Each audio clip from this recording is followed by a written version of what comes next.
Hari ini kita bakal ngobrolin soal sesuatu yang mungkin kedengerannya kuno, tapi punya kekuatan modern yang luar biasa dan sering banget kita lupakan. Namanya wakaf. Ini adalah sebuah konsep yang potensinya gede banget buat mendanai kebaikan sosial, dan kita akan kupas tuntas di sini. Coba deh kita mulai dengan sebuah pertanyaan. Gimana kalau ternyata sebuah tradisi yang udah ada dari berabad-abad lalu justru memegang kunci buat solusi masalah zaman sekarang?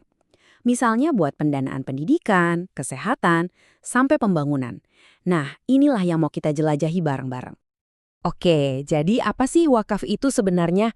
Gampangnya gini deh, wakaf itu semacam dana abadi. Seseorang atau sebuah lembaga mengunci sebuah aset. Bisa tanah, bangunan, atau bahkan uang tunai.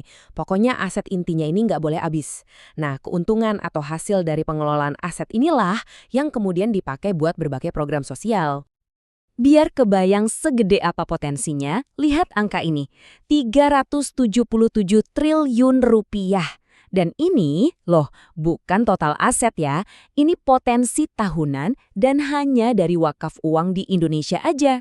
Wow, angka yang nunjukin ada kekuatan finansial raksasa yang belum kita manfaatkan sepenuhnya. Nah, dengan potensi sebesar itu pertanyaannya kan, gimana cara ngelolanya? Karena cara pengelolaannya ini penting banget. Disinilah kita masuk ke tema besar pertama, gimana struktur manajemen wakaf bisa menentukan berhasil atau enggaknya sebuah program. Jadi, kalau kita lihat di seluruh dunia, secara garis besar, ada dua model utama nih buat ngeluar wakaf. Pertama, model yang serba terpusat, di mana satu badan nasional ngawasin semuanya. Kedua, model desentralisasi, di mana kekuasaannya disebar ke tingkat daerah atau negara bagian. Yuk kita lihat bedanya. Kita mulai dari yang terpusat. Model ini bisa efektif banget loh. Contohnya di Turki, pengelolaannya itu profesional sekali. Terus di Singapura, wah aturannya ketat banget, lengkap dengan sanksi tegas. Tujuannya apa? Ya biar efisien dan hasilnya maksimal. Nah, sekarang kita lihat lawannya, model desentralisasi. Contoh paling pas itu Malaysia. Di sana, tiap negara bagian punya badan sendiri buat ngurusin wakaf di wilayahnya. Kedengerannya bagus ya, otonomi gitu. Tapi, ada tapinya, ini bisa bikin manajemennya jadi pecah-pecah dan gak konsisten antara satu negara bagian dengan yang lain. Oke, kita udah bahas soal tata kelola. Sekarang kita geser yuk ke bagian yang seru banget. Gimana caranya instrumen kuno ini dirombak biar cocok buat ekonomi zaman now. Di sini nih, wakaf ketemu sama dunia keuangan modern. Dan ternyata Indonesia jadi pelopornya. Keren banget kan? Namanya Cash Wakf Link Sukuk atau CWLS. Gampangnya gini, uang wakaf dari masyarakat dikumpulin, terus diinvestasiin sama pemerintah ke sukuk atau obligasi syariah buat biayain proyek negara. Nah, imbal hasilnya balik lagi buat program-program sosial. Cerdas banget. Malaysia juga nggak mau kalah. Mereka punya yang namanya saham wakaf. Ini juga idenya cerdas banget, bikin semua orang bisa ikut. Jadi, kita bisa beli saham wakaf ini dengan nilai yang kecil banget. Nanti dananya dikumpulin, terus dikelola secara profesional sama perusahaan gede. Keuntungannya, tentu aja, balik lagi buat proyek sosial. Tapi, ya, selalu ada tapinya. Di balik semua potensi keren dan inovasi canggih tadi, ada kenyataan yang, ya, agak pahit. Banyak banget rintangan yang bikin wakaf ini nggak bisa lari sekencang potensinya. Nah, slide ini nunjukin salah satu tantangan terbesarnya, khususnya di Indonesia. Coba lihat di grafiknya. 3/4 tanah wakaf dipakai buat masjid dan musola. Tentu itu penting banget, nggak ada yang menyangkal. Tapi coba bayangin, potensi ekonomi dan sosial dari yang 25% sisanya itu.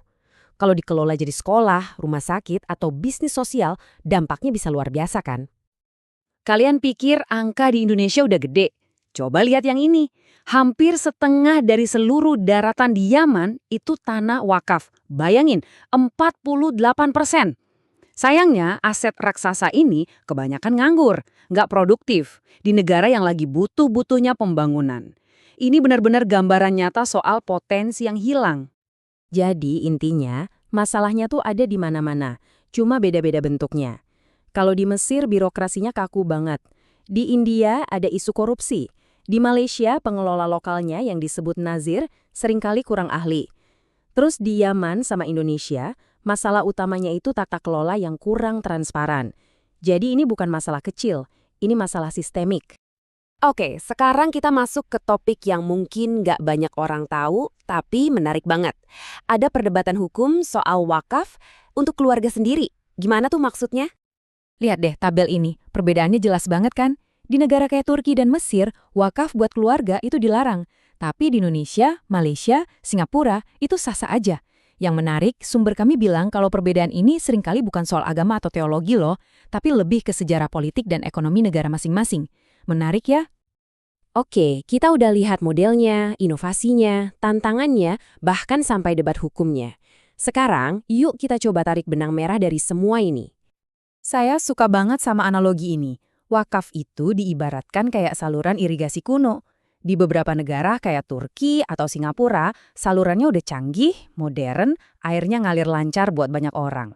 Tapi di negara lain, salurannya mampet karena birokrasi atau bocor karena salah urus. Akhirnya apa? Potensinya kebuang sia-sia. Nah, ini dia intinya. Kuncinya itu bukan di wakafnya. Konsepnya udah luar biasa dari dulu.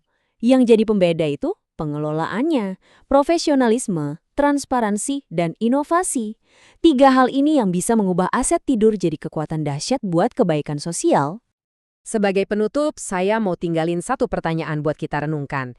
Di saat dunia lagi sibuk cari model-model baru buat pembangunan berkelanjutan, jangan-jangan ya, kuncinya justru ada di depan mata kita? Yaitu memodernisasi kearifan kuno yang sudah terbukti ribuan tahun. Gimana menurut kalian?